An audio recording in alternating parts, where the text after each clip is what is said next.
I assign value to all life. That's my stance. Oh, I assign value to all life as well.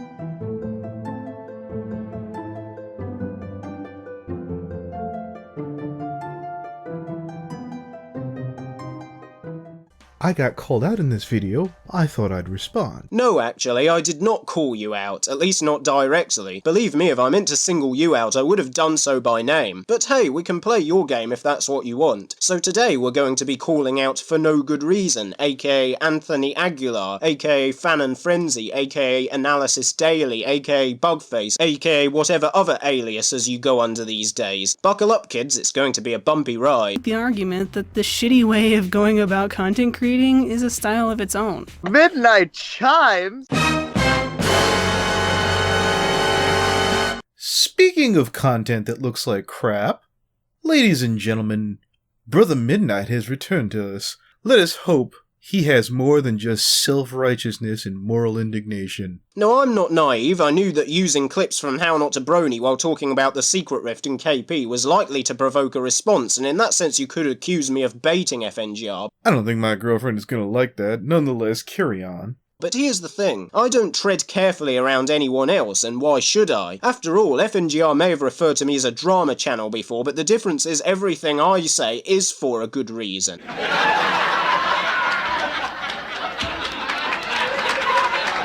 Wow, I'm getting beat up so bad I may need to take a 30-day media blackout. I mean, normally that's the sort of behavior your normal champions do.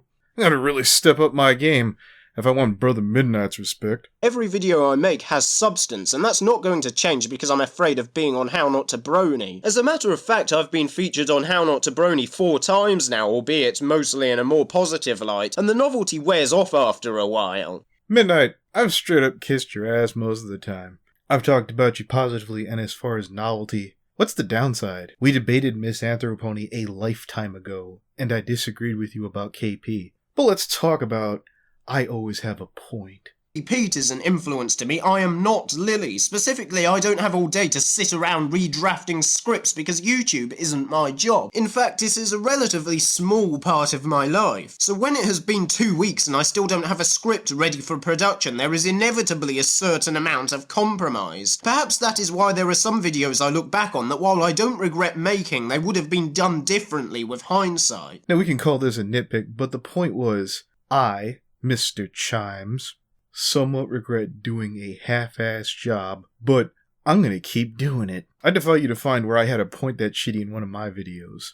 That's British Ninja levels of bad, and truth is, in only a handful of your videos, there's only a handful of really ass-backward perspectives. It's why when I saw ILoveKimPossibleALot, the tyrannical despot, I shrugged my shoulders. And even as a low-average piece, I'd still put it above anything that Silverquill's empty fluff bin does. As for getting offended at being called a drama channel, and damn near in the same breath not taking anyone's crap, that's the point, Midnight. The price we drama channels have for not taking anyone's crap, that's the payoff.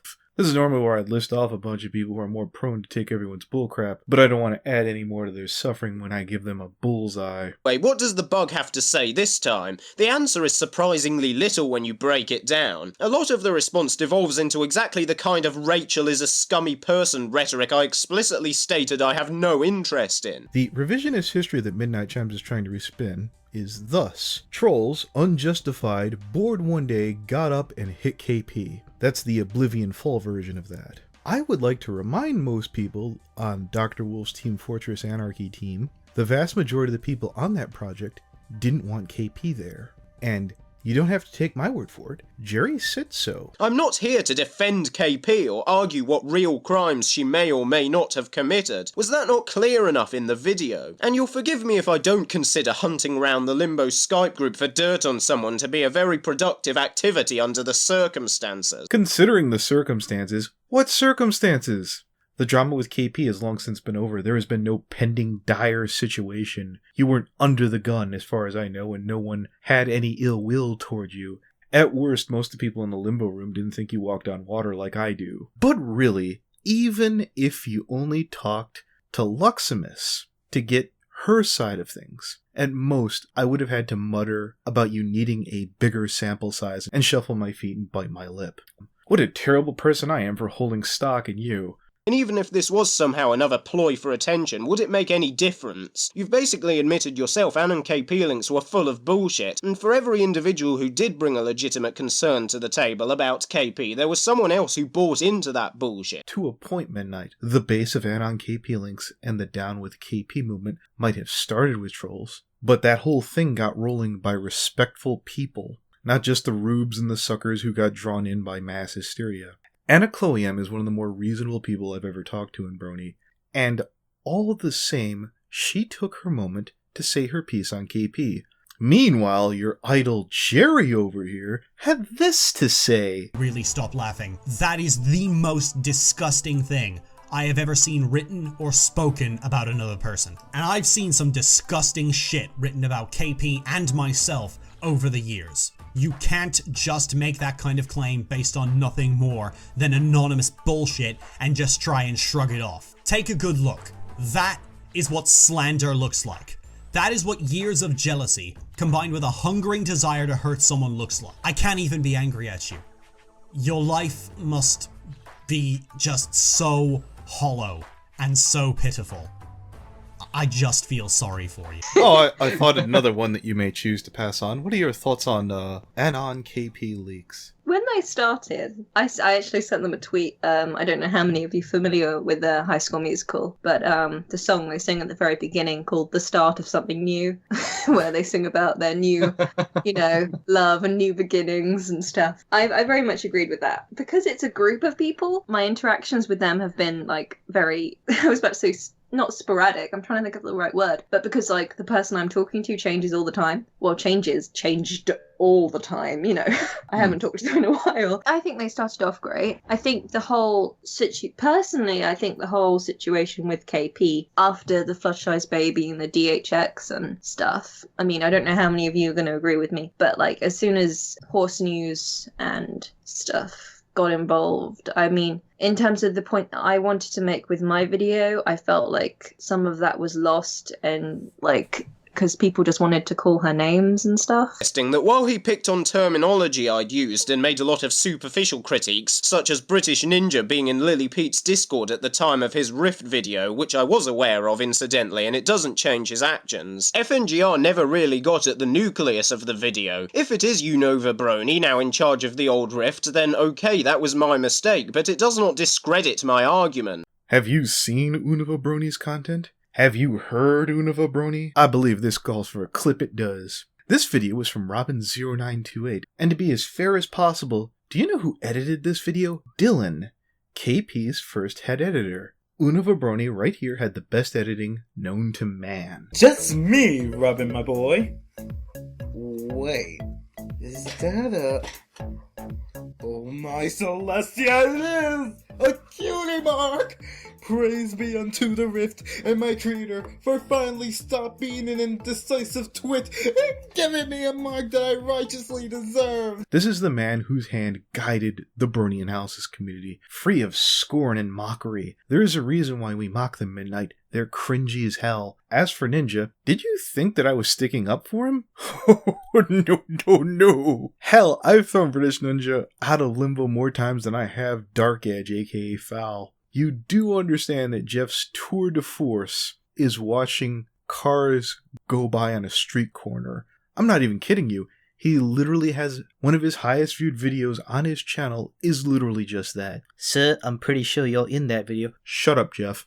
Considering I'm the single most productive member in the Secret Rift modding staff, if I do say so myself, and I'm the one who takes the piss out of the Rift Cafe more than anyone else I can, every chance I can. And as you can clearly see, it's not slowing me down. It's not like I or anyone else have had to cancel legit projects to shit on the Rift Cafe, unless you're talking about us canceling that abomination of a script that GameLink wrote up to keep our channel from putting out crap that belonged in the Rift Cafe. Easily go on a rant about him not calling Lily Peet by her proper name, but how relevant would that be as a counter-argument, really? When FNGR does hit on the core points of the video, i.e. that the Secret Rift are desperate to one-up themselves at every opportunity and Ann and KP links are trolls, he actually agrees with me. The difference is he sees both of these things in a more positive light. We at the Secret Rift have been complete cunts to the Rift Cafe. As for dragging their name through the mud, one might assume you feel the action is undeserved. It is undeserved, or perhaps a better term would be unproductive. Wow, you are not good at this. 1. The Oblivion Fall apology video was featured on Equestria Daily. As for making a difference, you're the same guy, the exact same guy who implied, hinted at, suggested that MisAnthro Pony's redemption that was marketing strategy. Let's grab a clip of that, Senator. Referring to his redemption as marketing strategy. Well, MAP, if you're watching this, I'm afraid it's impossible for me to retract that statement, since it is kind of the whole point of the video. You do come really close to talking out both sides of your ass here, seeing as how marketing strategy kind of implies that there was a plan. For example, when Coke changed its formula 30 years ago, it was initially a disaster, only for it to be a boon when they changed it back. Coca-Cola's officials will tell you straight up that there was never a plan. MAP, like Coke, didn't set off to fail so that they could turn around and turn a minus into a plus later on. It's fun to make believe that. It's quite deliciously sensational, and it's part of the reason why I love your shit, and it's part of the reason why I love your channel. But I'm gonna call it what it is. As for me being insecure about the Secret Rift, this is gonna sound really retarded, Midnight, but back in the day, I had to wheel and deal, I had to manipulate, to lie, to twist, to make the powers cosmic shift, just so I could end up back at square fucking one again, and again, and again. I was literally pushing a rock up a hill in hell in the old Rift. It's Stockholm Syndrome for me. It's sickening, Midnight. I wake up every day and peer into the Secret Rift and just expect it to be gone. If that sounds insane, fucking irrational, everything about the first 3 analysis rifts have been just that. It's been my fucking madness, because before there was a How Not to Brony, before there was my real thoughts on the rift, hell, even before there was a King of Limbo, to clarify, so why you're not wrong, and it's me being horribly petty and insecure, there's my reason. And I assure you, every confrontation with the Looney Turtle, up and down, and including him trying to put me on the hook for fucking murder of all things, is fucking warranted for me to go after him and to keep him on that hook. Admitted yourself Ann and KP links were full of bullshit, and for every individual who did bring a legitimate concern to the table about KP, there was someone else who bought into that bullshit. As for arguing for trolls, I guess ForNoGoodReason has to hold this philosophy, because without it he'd be out of a job. You know, there was recently a parody of A Christmas Carol on Kichi's channel which experimented with what would happen if FNGR was reformed. In this world, everyone lives in peace and harmony. No one's fighting over petty squabbles, no one's making hit videos on each other. It's bliss! Why wouldn't you want something like this? Because it's fake. None of them are actually happy. Now, a world where every pony is too afraid to speak up about their problems is most certainly not productive, but neither is the alternative presented, a community of gossip, troublemaking, and all-round unpleasantness. You went after everyone, whether they were big or small, and eventually became the drama center of YouTube. There is no community where you don't have your hand. The website has become a cesspool of drama, hate, and mayhem where no one lets things go and everyone settles their differences through videos. I believe this is meant to be exaggerated and somewhat tongue-in-cheek, but the funny thing is it's a fairly accurate depiction of what a world full of FNGRs might look like. Actually, Midnight, that's called the commentary community. It already exists. And he honestly thinks this would be better than the first reality. In fact, both of these realities are toxic. When he is not flat out admitting to being a troll or an asshole, FNGR will often claim to be saying what all the others are too afraid to say, like he is speaking for a silent majority. See, here's the problem, Midnight. You are so close to being brilliant right here. The Secret Rift isn't about the silent majority. It's about the privileged few.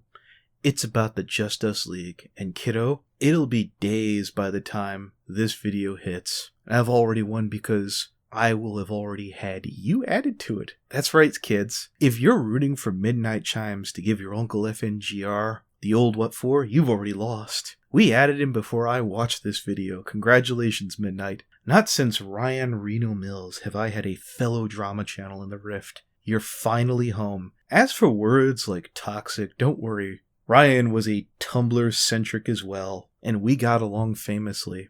It's kind of funny, Midnight. You helped me come that much closer to that ideal world that you were warning against. Sometimes that may well be true, but then you have to question whether spitting venom at Dr. Wolf and KP each week is really helping any situation. For similar reasons, Anne and KP links did not help with the KP situation. This is what trolls do. They justify the damage they cause because occasionally, just occasionally, their actions might lead to a positive outcome. I've never really been convinced by the notion that FNGR is truly vindictive or has some grand agenda. He's just a troublemaker and an attention seeker who thinks he can get away with it by being honest about it. But the real reason he gets away with it is because he's smart, and in a strange way I actually admire that. You know, there was a time when this sort of talk would have worked on Peet before I fuck things up. As for trolls, the ones that are effectively listening, they generally don't lead. Trolls left to their own devices unchecked will generally burn the house down. If you want an example of that, I invite you to go check out Mr. Medicare's 4-part series on Crown Tea, where he literally fucking buries the skeptic community as a rotted, dying out shithole that needed to be put out of its misery. As for smart, hey, I gotta go pick a fight with Vida now. This right here has been a pleasure and a delight, as always, to talk with you, Midnight. Next week, Down and Dirty. If I was smart, I would have took Digi's bait and followed him to anime drama. See you next time. So recently, YouTube has changed its TOS, that's the terms of service, because of course it is. The last update of this nature I was aware of was when they disabled channels for monetization that were under 10,000 views.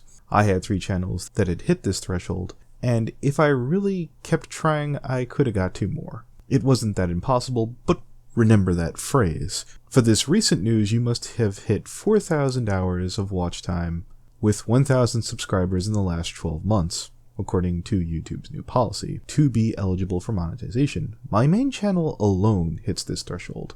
Quite comfortably, in fact. Sadly, not only do my other channels miss the peak, even if I knuckle down and put out 5 videos a week, 3 on the main and 2 on the side channels, I wouldn't hit that peak again for the other channels. I'm surprised at why I've seen the argument that this does discourage new creators, but this discourages current existing creators from making new channels. And if that's all this was, I suppose that wouldn't be that bad. This isn't impossible to deal with yet. Personally, I think with YouTube losing more and more sponsors, YouTube had to find a way to pay out channels like Fox News, CNN, The Daily Show, which I suggest you don't watch on YouTube and you go watch on their sites to watch that content if you're going to. Some of you guys might be feeling pissed and jaded at YouTube. And knowing YouTube's track record that 4,000 hour bar is likely going to get doubled down or tripled down on, I might be able to hit both those benchmarks if I get the let out, assuming I don't already. What about 16,000 hours?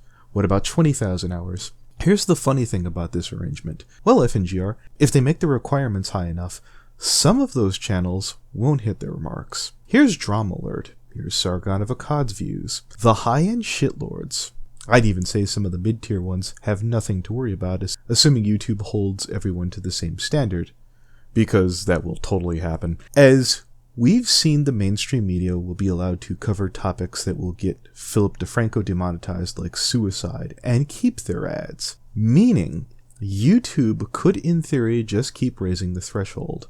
And just go in and manually give CNN, NBC, ABC, Fox News, etc., the monetization to circumvent the rule. This will not be the last step, guys. And while you might shrug your shoulders and go, well, that's not so bad, this will not be the last time. I had a random thought, and to the best of my knowledge, this isn't against YouTube's terms of service, correct me if I'm wrong, web hosting videos costs a lot of money, something YouTube offers for free to anyone with an account. Now imagine if everyone started to upload content, privated mind you, legal content, nothing that breaks the TOS, that's the terms of service, that would start to cause a financial drain on YouTube. I mean, if YouTube is going to arbitrarily make things harder and harder on us, I feel it's only fair to return the favor. Food for thought, guys. See you next time.